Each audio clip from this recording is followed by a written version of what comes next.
Pollution വേണോ വേണ്ടേ? അപ്പൊ ഇതിന് ഈ വണ്ടിക്ക് എന്താ പൊല്യൂഷൻ ഇല്ലാത്ത? അല്ലല്ല, അങ്ങനെ പോകാൻ പറ്റും സാറ്. അല്ല, അവിടെ നിക്ക് സാറ്, ഇത് അടിച്ചിട്ട് പോയാൽ മതി. നിക്ക് സാർ, അവിടെ നിക്ക്. അല്ല ഇതിനെ പൊല്യൂഷൻ ഇല്ലല്ലോ. ഞങ്ങൾ എടുത്തോളാം. അല്ല, അങ്ങനെ പറഞ്ഞാൽ പറ്റുമോ? സാർ ഇതിനെ അടിക്ക്, വണ്ടിക്ക് അടിക്ക്. നമുക്ക് എല്ലാവർക്കും 10,000 20,000 രൂപ വെക്കാൻ നടക്കുക. പൊല്യൂഷൻ എടുത്ത് കാണിച്ചാലേ നിങ്ങൾക്ക് ഫൈൻ ഒഴിവാകും. നമുക്കുള്ള കാര്യമല്ല പറയാൻ സാർ. ഈ വണ്ടിയുടെ കാര്യം ഞാൻ പറഞ്ഞത്. ഈ വണ്ടിയുടെ ഈ വണ്ടി അല്ല. അപ്പൊ നിങ്ങൾ പെറ്റി അടിക്കണ്ടേ? ഇപ്പൊ പൊല്യൂഷൻ ഇല്ലാതെ ഓടുന്നത്. ഞാൻ വേറൊന്നുമല്ല പറയുന്നത്. സാർ അവിടെ തൊട്ട് ഇവിടെ വരെ അടിച്ചോണ്ട് വരുന്നത്, എല്ലാവർക്കും അടിക്കുന്നുണ്ട്. അപ്പൊ സാർ, നിങ്ങൾക്കുള്ള വണ്ടിക്ക് പൊല്യൂഷൻ വേണോ വേണ്ടേ? അപ്പൊ ഇതിന് ഈ വണ്ടിക്ക് എന്താ പൊല്യൂഷൻ ഇല്ലാത്ത? അപ്പൊ നിങ്ങൾ സർക്കാരിന്റെ വണ്ടിക്ക് നിങ്ങൾ അടിക്കും. നിങ്ങൾ 1-2 5,000 രൂപ വിനയാൻ അടിച്ചു തന്നെ. 5,000 രൂപ അല്ല, ഒരു നിയമപരമായിട്ടത്. അല്ലല്ല, അങ്ങനെ പോകാൻ പറ്റും സാറ്.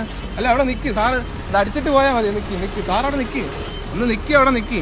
അല്ല, വേറെ കാര്യങ്ങളൊന്നും അല്ല. നിങ്ങൾ അങ്ങോട്ട് സൈഡിലോട്ടൊന്ന് ഒതുക്കിയിട്ട് സാറ് ഒന്ന് പറഞ്ഞിട്ട് പോയാൽ അതിനൊരു ഇത് നിങ്ങളെ ഇതിന്റെ ഇതല്ലേ, സർക്കാരിന്റെ അല്ലേ?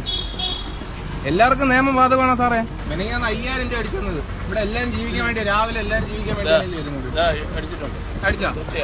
ഞങ്ങളിപ്പോ എടുത്തിട്ട് കാണിച്ചാൽ മതി. എടുക്കുമ്പോ തനിയെ മാറിക്കോളും. ഇയാളെ എടുത്തു കഴിഞ്ഞിട്ട് ഞങ്ങൾക്ക് അയച്ചു തന്നാൽ മതി കേട്ടോ. അത് വേറെ കാര്യം അല്ല, എല്ലാവർക്കും ബാധകം നിയമം